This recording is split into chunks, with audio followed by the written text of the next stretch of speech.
पुणे येथे मराठी इतिहास संशोधन मंडळ सदाशिव पेठ पुणे येथे सामाजिक फाउंडेशन महाराष्ट्र राज्य यांच्या वतीने मंडळ सदाशिव पेठ पुणे येथे साऊ ज्योती सामाजिक फाउंडेशन महाराष्ट्र राज्य यांच्या वतीने लहुजी विद्रोही सेनेचे बुलढाणा जिल्हाध्यक्ष लहुश्री रुपेश भाऊ चार खामगाव दिनांक 23 मार्च 2025 ला महाराष्ट्र रत्न गौरव पुरस्कार देण्यात आला। संस्थेचे अध्यक्ष सचिन हळदे,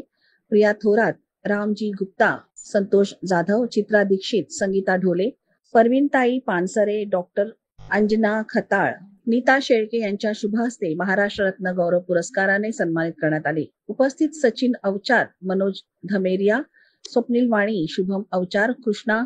बोदडे, गजू पवार, ज्ञानेश्वर पवार, शिवा लांडगे, नितीन कांबळे हे सर्व उपस्थित होते।